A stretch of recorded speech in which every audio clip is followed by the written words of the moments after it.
हिमालय की गोद में बसा एक प्रसिद्ध आश्रम, जहाँ से ज्ञान की धारा बहती थी।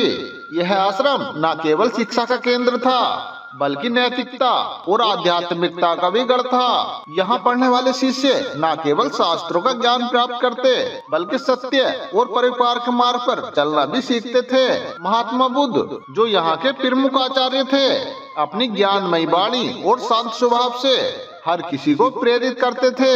उनके शिष्य उन्हें केवल एक शिक्षक नहीं, बल्कि उन्हें एक मार्गदर्शक और पथ प्रशिक्षक मानते थे। दोस्तों, आज की कहानी बहुत ही ज्ञानवर्धक है। अगर आप इस चैनल पर पहली बार आए हैं, वीडियो को लाइक और हमारे चैनल को सब्सक्राइब कर लीजिए। अगर आप भी गौतम बुद्ध को दिल से मानते हैं तो कमेंट में नमो बुद्धाय लिखना ना भूलें। तो आइए कहानी शुरू करते हैं। एक मध्यम वर्ग से आया हुआ शिष्य था। वह देखने में चतुर और चालाक था, लेकिन उसकी झूठ बोलने की आदत ने उसे अन्य शिष्यों के बीच में बदनाम कर दिया। शुरुआत में तो संजय का झूठ केवल छोटी मोटी बातों में ही सीमित था। अगर वो किसी कार्य को पूरा नहीं कर पाता तो वह नए नए बहाने बनाता। हे गुरुदेव, मैं बीमार था, या फिर हे गुरुदेव, मेरा सामान खो गया था। इस तरह के बहाने उसके मुंह से बार बार निकलते थे। महात्मा बुद्ध समझ जाते थे कि यह केवल बहाने बनाता रहता है। संजय की यह आदत धीरे धीरे बढ़ने लगी। जब भी उसके बहाने पकड़े जाते तो वह सच छुपाने के लिए झूठ बोल देता था। सहपाठियों ने उसे सुधारने की कोशिश की, लेकिन उसकी आदत नहीं बदली। संजय की झूठ बोलने की आदत ने उसे अन्य शिष्यों से अलग कर दिया। संजय के जो पहले मित्र थे, राहुल और अभय, दोनों मित्र संजय को ज्यादा झूठ बोलता देखकर वह भी संजय से दूर हो गए, क्योंकि संजय की बातों पर भरोसा नहीं किया जा सकता। यह बात पूरे आश्रम में फैल चुकी थी। महात्मा बुद्ध ने भी संजय की आदतों को नोटिस किया। संजय अब पहले से ज्यादा झूठ बोलने लगा था। पहले तो वह छोटी छोटी बातों पर ही झूठ बोलता था, लेकिन अब वह हमेशा ही झूठ बोलने लगा था। वे सब जानते थे कि यह आदत उसके भविष्य के लिए खतरनाक हो सकती है। अब संजय ने यह महसूस किया कि अब कोई भी उसे गंभीरता से नहीं लेता। उसके झूठ ने उसे सब शिष्यों से अलग कर दिया था। एक दिन जब उसने झूठ के कारण एक परीक्षा में अच्छा प्रदर्शन नहीं किया, तो उसे ये समझ आया कि वह झूठ से केवल अपने जीवन को बर्बाद कर रहा है। लेकिन उसकी आदत इतनी पक्की हो चुकी थी कि वह इसे छोड़ नहीं पा रहा था। महात्मा बुद्ध ने यह महसूस किया कि अब समय आ गया है जब संजय को सही मार्ग दिखाया जाए। उन्होंने संजय को अपने पास बुलाया। संजय महात्मा बुद्ध के पास गया और उनके चरणों में प्रणाम किया। वह प्रणाम करके बुद्ध के पास बैठ गया। महात्मा बुद्ध जी ने कहा, क्या तुम्हें पता है तुम्हारी ये आदत तुम्हें और दूसरों को कितना नुकसान पहुंचा रही है? केवल तुम ही आश्रम में एक ऐसे शिष्य हो जो तुम अपनी झूठ बोलने की आदत को नहीं बदल रहे हो। भला तुम बाकी शिष्यों से क्यों अलग हो?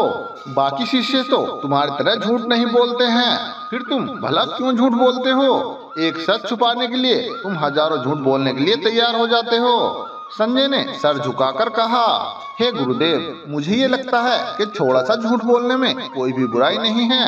महात्मा बुद्ध मुस्कुराए और संजय से बोले, तुम्हें ये थोड़ा बहुत ही झूठ बोलना लगता है। फिर महात्मा बुद्ध ने कहा, अरे संजय, आज मैं तुम्हें झूठ बोलने के बारे सबसे बड़े नुकसान बताऊंगा, जिससे तुम झूठ बोलने से पहले जीवन में 1000 बार सोचोगे। नंबर 1, विश्वास खोना।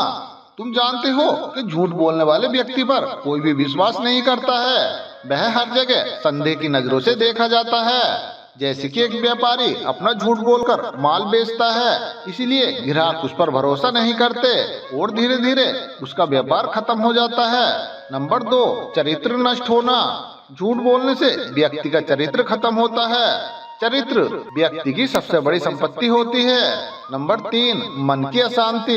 झूठ बोलने वाले व्यक्ति का मन हमेशा चिंता और डर में रहता है कि उसका झूठ पकड़ा न जाए।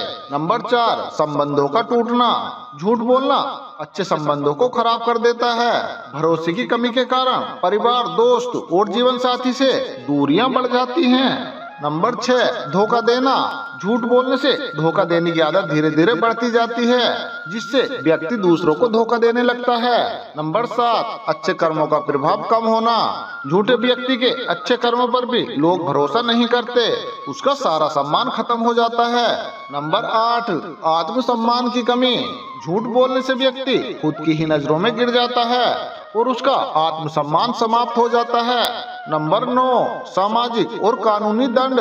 झूठ बोलने वाला व्यक्ति कभी कभी कानूनी दौर पर फंस जाता है और समाज में अपमानित भी होता है। नंबर 10, आध्यात्मिक पतन। झूठ बोलने से व्यक्ति का आध्यात्मिक पतन होता है, उसका विश्वास का स्तर गिर जाता है और उसे कभी सच्चाई का अनुभव नहीं हो पाता। नंबर 11, कर्मों का फल। झूठ बोलने का दुष्प्रभाव अगले जन्मों तक जाता है। ऐसे व्यक्ति को हमेशा कष्ट सहना पड़ता है, इस बात से वंचित होना कि सच्चाई में ही असली सुख है। झूठ बोलने से व्यक्ति इस सुख से हमेशा वंचित रहता है। महात्मा बुद्ध ने संजय से कहा, बेटा झूठ से बचो, सत्य का मार्ग कठिन जरूर है लेकिन वही तुम्हें शांति, सुख और सफलता दिला सकता है। अब संजय समझ चुका था कि झूठ उसकी जिंदगी को कितना घातक बना रहा था। उसने गौतम बुद्ध को प्रणाम किया और उसने कभी झूठ न बोलने का संकल्प लिया और कुछ ही दिनों के बाद आश्रम के सभी शिष्य उसके मित्र बन गए थे। अब संजय हर कार्य को समय पर करता था और उससे सभी आश्रम के शिष्य और गुरु खुश रहते थे।